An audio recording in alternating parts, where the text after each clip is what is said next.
E aí, moçada, parte 5, ditadura militar no Brasil. Vamos para o quinto e último presidente durante o regime militar, que é o camarada chamado de Figueiredo. E ele vai assumir de 1979 até 85, que é quando termina a ditadura, graças a Deus. Então vamos lá, se ajeita comigo, pega teu copo d'água, teu caderno, teu bloquinho de anotações, teu notebook, o que for. E vamos lá.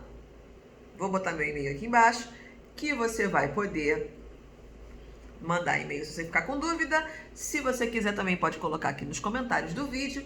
E se você achar que esse vídeo te ajudou em alguma coisa, dá aquele like maneiro pra gente saber que tá te ajudando. A gente, no caso, eu. Então, vamos lá. Figueiredo, ok? João Batista Figueiredo. Então, vamos lá. Diante dessa pressão para redemocratização, né? Ele vai manter a proposta de abertura política brasileira iniciada pelo seu presidente anterior, Geisel. Então, vamos lá. Período de greves em vários setores, vai ter aí mais de 3 milhões de trabalhadores aderindo à greve, como metalúrgicos de São Bernardo do Campo. E é aí que aparece no cenário nacional um camarada muito famoso, tá bom? Um camarada que só tem 9 dedos, assim. Você conhece? Então, ele mesmo, senhoras e senhores, é ele que vai aparecer no cenário brasileiro nessa época, aderindo à greve dos metalúrgicos. É ele, Luiz Inácio Lula da Silva. Tá? É ele, inclusive, que vai liderar a greve dos metalúrgicos, tá? Sim, pode parecer bizarro, mas ele era metalúrgico. Inclusive, é por isso que ele não tem esse dedo aqui, tá? Foi um acidente numa prensa hidráulica. Então, vamos lá. Por conta desse período de greves, sindicatos se revoltando contra o governo, querendo que acabasse o regime militar e voltasse a ter novas eleições porque a população queria participar da política brasileira, vai ter finalmente o final desse sistema bipartidarista que aconteceu desde 64, ou seja, os partidos políticos vão poder voltar à ativa, vão poder voltar a funcionar. Um monte deles, PTB, PCB, PSB, os P todo. Os P todo que você vê aí nas campanhas políticas, eles voltam nessa época, tá? Eles voltam no governo de Figueiredo. E aí vai ter o fim do sistema bipartidarista. Os políticos que foram exilados, exceto militares, vão receber a anistia política, ou seja, vão poder voltar para o país, graças a Deus. Vão surgir outros partidos. Lembra que o bipartidarismo foi erradicado. PDS, que é o Partido Democrata Social, PMDB, PT, PDT, PP, os P todo. Vai surgir tudo de novo, tá? Óbvio que tem partidos que são partidos hoje que não são da época da ditadura militar, do fim da ditadura militar. Bom, como o PSOL, por exemplo, é o partido posterior a 85, é o partido que surgiu depois da ditadura no Brasil. Não torna ele menos importante do que nenhum outro. Só não entra na nossa lista aqui. Mas quase todos que você conhece hoje vieram daqui, ok? E aí eu tenho aí uma data muito maneira, que vai ser dia 15 de março de 83, que vai ser a posse dos primeiros governadores por voto direto. Ou seja, em março de 83 vai ser o primeiro ano, depois de mais de 10 anos sem votações diretas, em que a população vai votar no seu governador. Ou seja, vai votar no governador do seu estado.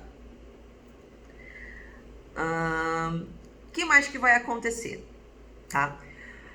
O Brasil vai ter um problema muito sério economicamente falando. Por quê? A gente vai ter um agravamento da nossa dívida com o FMI. O que é o FMI? É o Fundo Monetário Internacional, tá? Que basicamente é a dívida externa do país. A gente vai ter um agravamento aí, porque o Brasil parou de pagar por um tempo os juros dessa dívida, e aí a dívida cresce. E quando a dívida cresce, outra coisa cresce junto, um negócio chamado inflação, tá? E aí vamos lá. A dívida com a FMI vai ser agravada, a situação econômica do Brasil vai ser piorada, mais ainda do que já está, tanto que a inflação vai atingir o patamar de 200% ao ano, ou seja, ela vai duplicar, ok? Desemprego move a população contra o governo. Como assim, Karen, o desemprego vai mover a população contra o governo? Os militares foram colocados no poder, entre muitas aspas, né? Porque eles não foram colocados, eles se colocaram no poder, mas deixa quieto, tá? Os militares assumiram o poder no Brasil com a premissa, com a promessa de resolver os problemas econômicos e políticos que o Brasil estava passando. Passaram-se 15 anos, basicamente, e nada melhorou. Inclusive, a gente está passando por uma situação de um percentual inflacionário de 200%, coisa que não acontecia antes do regime militar. Então, o que eles prometeram que ia fazer, não só não estão cumprindo, como a gente está trabalhando igual um burro de carga para poder sustentar essa galera e eles não estão cumprindo com a parte deles. E aí, todo o apoio popular que eles tinham escorre-se por água abaixo, certo? E aí, a gente vai falar um pouquinho sobre o balanço final da ditadura. Ou seja, hora daí daquele resumo maroto para você poder entender o que teve de bom na ditadura e o que teve de ruim, certo? Então vamos lá. No balanço final, né? Vai ter um avanço nas comunicações, porque eles vão investir no setor de comunicação, haja visto que eles precisam da propaganda e comunicação.